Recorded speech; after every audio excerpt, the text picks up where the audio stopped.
Hey, what's going on, guys? It's Dominic here. Today we're talking about lubes.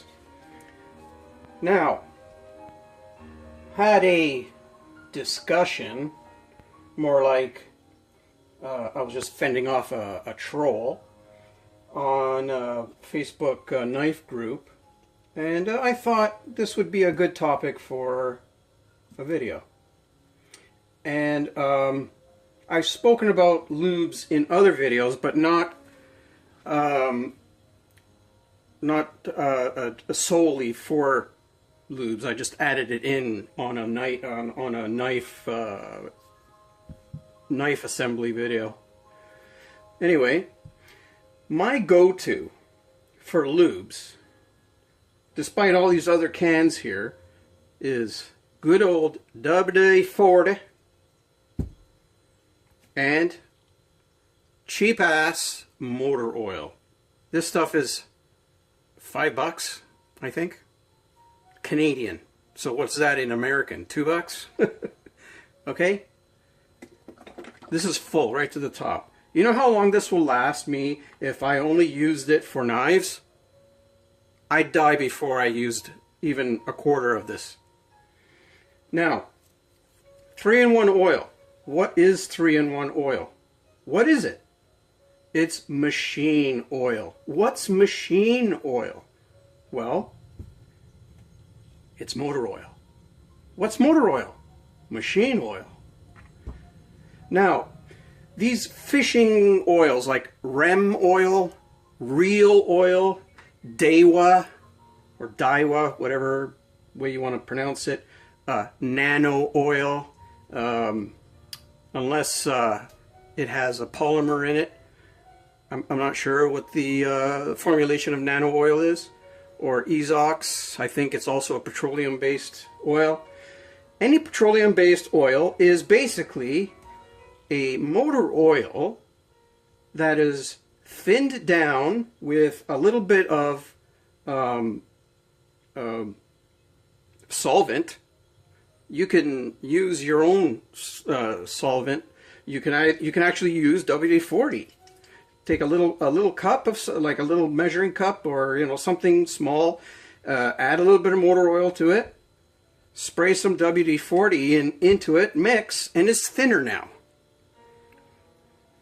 If you want to add mineral spirits to the motor oil, you've now thinned it. You can use diesel. Diesel stinks.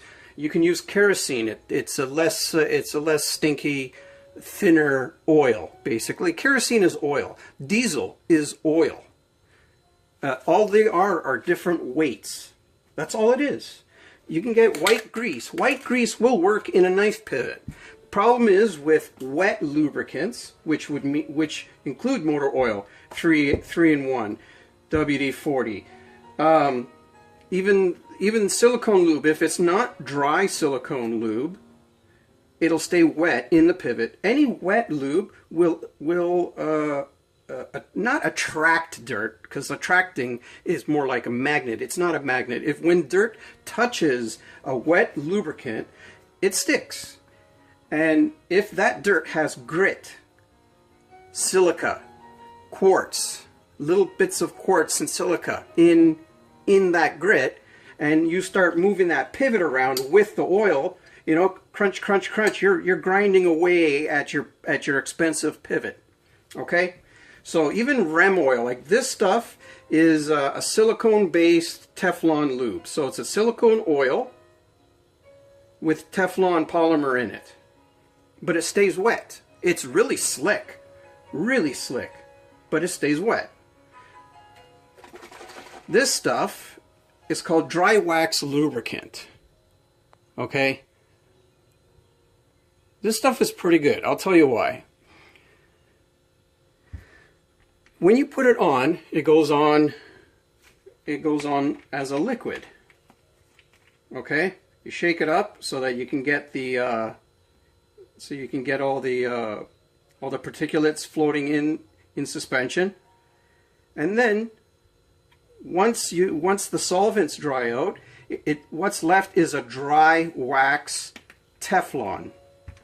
Okay? Now, what's good about dry wax Teflon in your pivots is that when grit and dirt and gunk, pocket lint, pockets are full of grit, are full of silica and quartz sand, very fine. Believe me, go to the bottom of your pocket where that pocket lint is and break apart that lint and you'll feel little hard bits in there, and those hard bits are silica and everything and stuff like that. Now when your knife is stuck down inside your pocket like that, your pivot's down inside your pocket, and the grease and whatever wet lube is picking up your pocket gunk. So pockets are dirty, even clean pockets through laundry. If you don't turn your pockets inside out and clean them out properly, that lint that gathers in the bottom is full of silica and all kinds of crap that you don't want in your pivots. Expensive knives, you know, a cheap knife, who cares, right? But when you got an expensive knife, you don't want this kind of damage. Here's another one, dry graphite. Dry graphite works pretty good in these things, but you'll have to clean out all the wet lube. Make sure it's completely clean. You use like a brake cleaner or something like that, so that all the residue of wet lube is gone, and you can apply some dry graphite. And this stuff is pretty damn slick. I used to use this stuff. I used to haul cars. And the big rails that go up and down on the trailer, you'd have like a rail, you'd have a rail, and then a collar around the rail that slides up and down the rail, and these collars are attached to the platforms that the cars are on. So you got to think about, there's a car, there's a 2-ton pickup truck sitting on top of that platform, and these 4 posts are taking all that weight, and the lube has to be very slick or else it jams. I've had it where, I go to unload a car and maybe I haven't lubed up the posts, and sometimes you're just really busy and you don't get to lube up the posts all the time, so they start to dry out. Or the dry graphite starts to come off them, and it jams, and then you're stuck with this car sitting up in the air, and you need to unload it because you got other cars to unload and pick up and everything else. So I always carry a little bit of motor oil with me and just gunk it around the stuck area, work the hydraulics back and forth, and the oil makes its way through, and off I go. I can unload the car, and then when I get back to the shop, I can clean off the oil, and then I don't use the spray dry graphite. We use a big, gallon with a brush and brush it on, and it's dry graphite. It's the best stuff for that application. And we're talking about tons of shearing forces, steel on steel. And this dry graphite is a perfect lubricant in between. Motor oil doesn't work that good. Petroleum grease doesn't work that good in this application. It works for an emergency, like I just explained, but it doesn't work on a day-to-day basis properly. You have to apply it a lot. It gets messy. The posts are all full of grease. You brush up against it, and then you go inside a car and you transfer dirt and gunk inside a new car. That's bad news, because the driver has to pay for it, which would be me. All right, now talking about going back to lubes, I had an argument in this stupid thing going, buy fishing reel oil, buy what was it called? Hot sauce. I love these packaging, the labeling and packaging. Like 3-in-1 oil, all it is a little thin down motor oil. But a 5W30 or a 0W30 is going to be even thinner than your 3-in-1. Okay, what's this going to cost you? $5? This also costs $5. Okay. Okay, you see the stupidity here? If this was a real oil, real, R-E-E-L, like fishing reel, real oil, will cost you $8. And what is it? They even say it. Go on Amazon, Dewa real oil. It says a light machine oil. And what is it? They take a motor oil of some sort, and they thin it down with a solvent to get the weight that they are looking for. Now, Fishing reels have little delicate parts inside, and a heavy weighted oil like a motor oil is no good for stuff like that. So yes, a thinned out oil is good, but you don't have to spend $8 for it. You can make your own. I just explained how. Now with a knife pivot, you can use straight motor oil. You can use 80 weight gear oil. You can use grease if you want. You could use grease. It will work. You won't see a problem with it. You won't see a problem with your knife.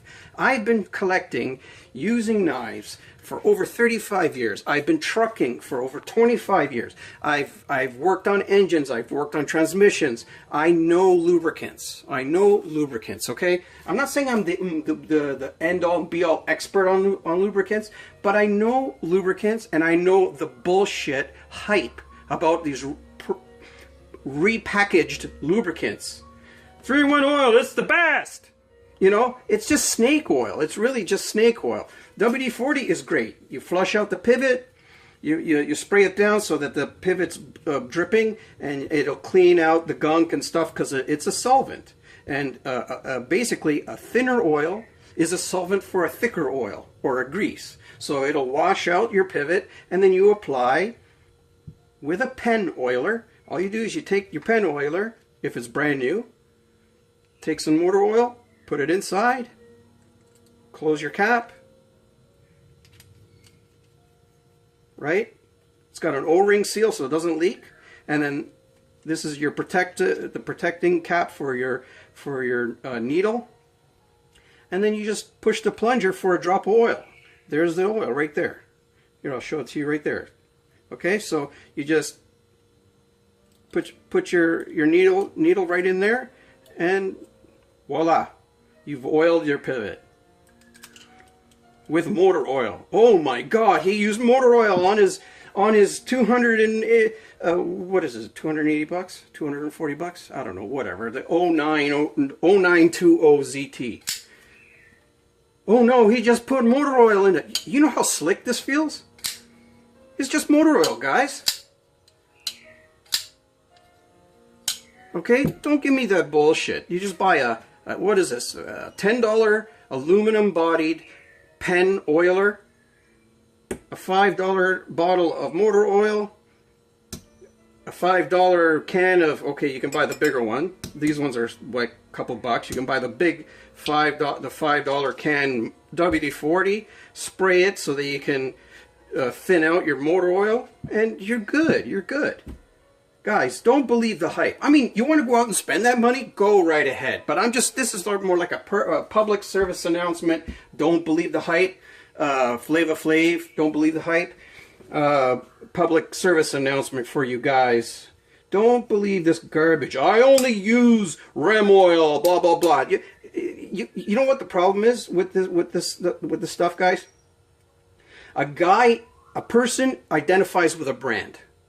I like DuPont Teflon multi-use, and then I'll come along and say, why do you got to buy that? Just use motor oil. The guy who says I like DuPont will attack you. He'll attack you because he identifies with this product. He doesn't want to see the bigger picture. He doesn't want to see that he's been duped. Okay? This is the bullshit thing that I'm trying to explain about lubes. Now, this is a special lube, so you can't compare this lube with that lube, because this does a completely different thing than a motor oil does, like I just explained. Did I explain it completely? The dry wax lube, I'll explain it again because I can't remember if I explained it exactly, but when it's a dry wax lubricant in your pivot, once you work that pivot back and forth, and any gunk and grease and not grease, any grit and stuff like that builds up in your pivot, it ejects it outside of the moving parts. So if there's two moving parts like that, and you got the dry wax lube in between these two parts, you'll find that right on the seam here, a buildup of gunk, of dirt that the wax has picked up, and the moving parts naturally eject the stuff out from your moving parts, which keeps it cleaner longer. And which means your pivots and or moving parts, whether it's knives or other things that can take a heavier wax lube, will last longer with less damage. Anyway, little short vid. I don't want to go too much longer on it. Again, just to say, don't believe the bullshit out there. It's a lot of it is bullshit in marketing, and don't fall for it. I don't. I've been doing this for so many years, and none. And the motor oil or in the Teflon doesn't fail me. It doesn't fail me. Don't believe that crap. Later, guys. Peace.